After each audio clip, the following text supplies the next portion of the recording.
Hi, Alan Stratton from As Wood Turns. In May, I attended the Utah Woodturning Symposium in Provo, Utah. There were a lot of great demos and an instant gallery that you could not believe in honor of Dale Nish. One of the fun contests was an egg cup turning contest. People could sign up and then turn an egg cup as fast as you could, either as an individual or as a team. I decided to participate. My time wasn't the best, but at least I think I turned out something that was reasonable. But in all cases, they were somewhat rough. So I decided that when I returned home, I needed to turn a real finished egg cup. One that actually was finished, sanded, and looks good. So here it is, an egg cup. Now I just need an egg to go in it, and since I don't eat soft-boiled eggs, I'll have to use it for a display. So let's make an egg cup. The wood for this egg cup is a piece of juniper that I brought home from Arizona. While there, I rough turned it round and cut a tenon on each end. However, these tenons became my biggest problem. Now I'm back on my full-size lathe, and my normal chuck jaws are larger than the tenon. I decided to go ahead anyway and try it with my long-nosed jaws. That was a mistake. All went well as long as the tailstock was in place. But as soon as I moved the tailstock to hollow the cup, I was in trouble. The long-nosed jaws have a very small gripping surface to grip down to 3/8 inch diameter, which means they have a very small gripping surface on my approximately 1.5 inch tenon. These jaws are also straight without any dovetail. Between the soft wood of this juniper and the small gripping surface, the wood jumped out almost immediately.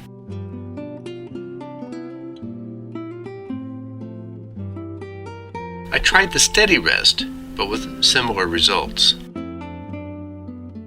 No choice but to cut a new tenon. This tenon is slightly deeper than the first one, but with a larger diameter. It has a dovetail shape.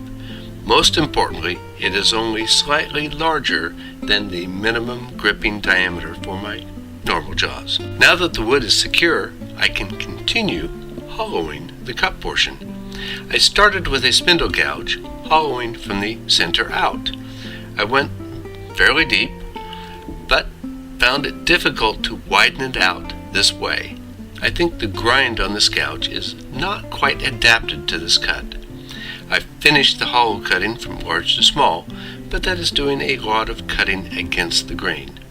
Then fine-tuned the cup with a round-nose scraper.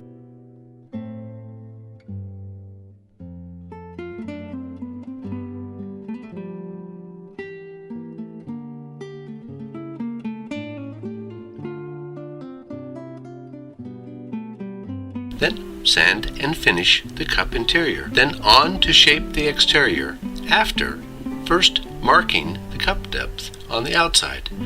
I don't want an egg cup funnel. An egg cup is a lot like a goblet with a minimal stem. I also want a fairly substantial base in case it would be ever used to eat an egg. It would be bad news to tip over or too easily slide around. This juniper is soft, but finishing very nicely.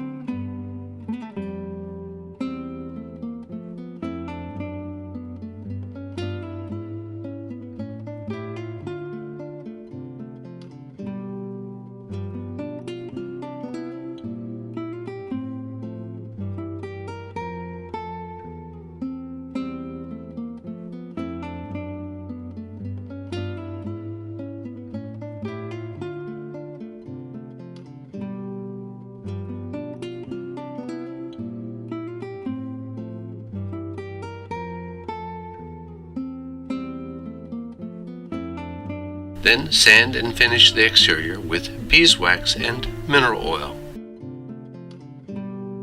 Then part it off, angling in the tool to provide a concave base. I sanded the bottom with a 2-inch pad in the drill press and signed the bottom. Mike Walt is an expert goblet turner.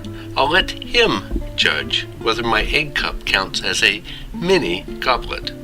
Meanwhile, this egg cup is much nicer than my 2.5-minute Eggcup from the Utah Woodturning Symposium, but it took much longer than 2.5 minutes.